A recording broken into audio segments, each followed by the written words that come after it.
Here is two choices. Two choices. You can, oh, I don't want to go. Withdraw. Withdraw. I don't know, I don't want to, oh, this is too much. I don't want to stay in this culture. Go back to yourself. Go back to your culture. No, nothing's going to happen. You're going to go, oh, yeah, comfortable, yeah? In Japan, yeah, everybody, well, I know language and everything's okay. But this model is not explaining about nervous breakdown or, the withdrawing. This explains how to overcome the difficulties. When you overcome difficulties, what's going to happen? You get intercultural competence. Now you know what to do. You know how you're going to communicate with other people. How you can deal with difficulties. Now you become bigger. You yourself become bigger. See, there are two parts here, but it keeps balance all the time. It keeps balance all the time. This is maybe Melville's strip. Okay? All right. So, double swing model by Muneo Yoshikawa was based on Buber, Martin Buber, okay, 1958, and he wrote I and Thou.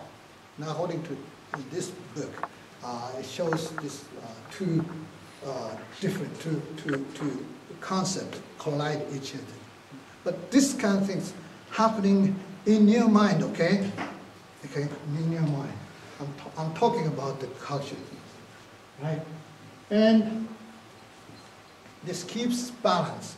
That's why if it goes bigger one, difficult one, you can become big. Now bigger, now you can become.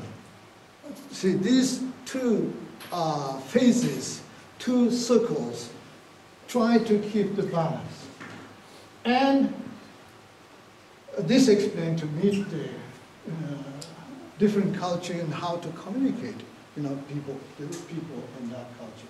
And also, this shows dynamics of communication.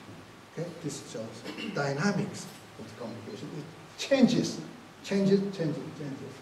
And the fourth important thing is, it's not static. This is moving. This is creative. Once before, you were in your country. Now you international students, you're here in Japan, you've already changed. New person, new relationship. This is the only way we people can grow, right? Can grow up. And the fifth characteristic is, this is infinitive of energy circulation. See, energy circulation, infinitive energy circulation, and keep the balance. All right, the example is a flower arrangement of ki. Ki, in Japanese, ki, right? Look at this one. This keeps the symmetrical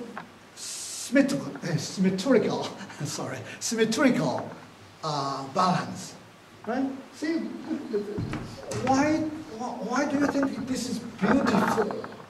What's the beauty? Of course, the beauty of the flower itself, but this balance, this key, this is the, the balance of the key is beauty, and balance of the, again, this has a balance too. That's why Ikebana has something to do with key, balance of the energy. And this one also, even there's a kakejiku here, but symmetrical balance here, right? All right. Now, let me give you some examples of double swing model by meeting 3 people in the United States. This is my experience. All right, the theme is going to be war, okay? Because I was born after the war. I was born after the World War. But I didn't know things are happening in other countries. And also, we were not taught in school. Maybe you were not taught in school either. All right, first example, first one I met was a Japanese American. I met Japanese American. His name is Ron Ozaki. He was a little bit. He was about 6 years older than I am. And he talked about me. He talked about his parents to me one day, and about concentration camp in the United States. Okay, and some of you have already known about this kind of. See, they are Japanese American, but they are Americans. They got the citizenship of the United States, but since their face, and also they were from Japan, the origin was Japanese. That's why they were forced to get into concentration camp like a prisoner, and they lost their property and everything. Okay, all right. Let's look at the Iwatsuki's poem, and it shows how difficult it was at that time. 常の日は我に親しき人なし今日痛めしく指紋取りたい Once close friends, today the Americans,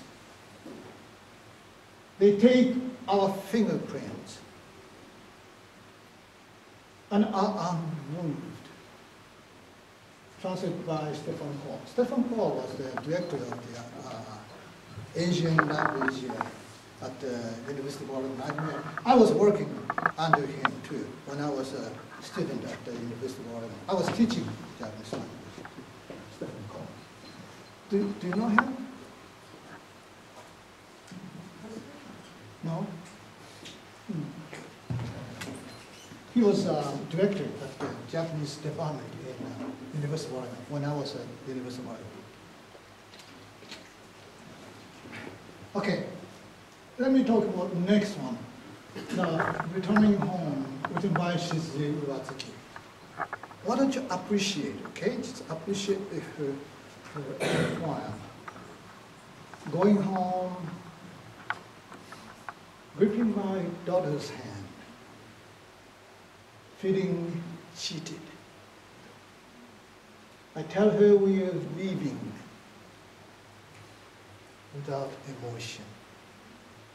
Okay, you can feel it, right? You can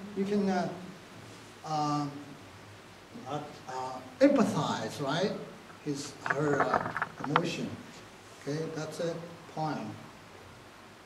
Okay, but United States is very big and very good.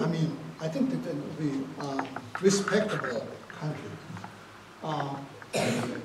I visited Japanese legacy in San Francisco and asked them to show me this letter. And I asked them to give me photocopy, but no, they didn't. So I got permission to copy right down. All right. On August 10th, 1988, President Ronald Reagan signed into law the Civil Liberties Act of 1988. It called for the government to issue individual apologies for all violations of civil liberties. So they are accepted. And constitutional rights, backing up the words. Okay, the next one is very important, money. $20,000 payment to each internment survivor. They pay. And the speech is more important than this one. In the speech, President Reagan said, what is important in this bill is less to do with the property than with honor. See, face saving is very, very important in Japanese culture. I think any place in somehow. But here in Asian countries, face saving, honor is very important. So with honor. For here, we a bit wrong. This is very courageous. See, the president is the head of the country. The president said it like this, made a speech like this. It's very honorable, I think. Okay, next person, the example is the person, frostbite specialist, American Indian. Frostbite is the torso. Okay, once before I was working at the Council of Japan, and one day I was told that there was an accident in Mount McKinley. And Japanese mountain climbers got accident and frostbite, and was carried by military helicopter, and asked me to meet there to translate, at the hospital. The hospital was Anchorage Providential Hospital. Okay, I went there at midnight. While I was waiting, when I was working at the General Japan, right? Japanese mountain climbers, Mount McKinley. Okay, one of them got frostbite. Okay, one of them got frostbite. Okay, while I was waiting for the helicopter, coming in, the doctor came. At first sight, I noticed he got one leg lost. He didn't have one leg. And I introduced myself, and he said, "Are you coming from government?" And I said, "Yes, I'm from Council of Japan." Then what he said, "I hate you." The first word he said, "I hate you." My wife was there too. "I hate you. I hate Japanese." The war got my leg. But now I'm a doctor. I came here to save your people. And all I could say was, thank you.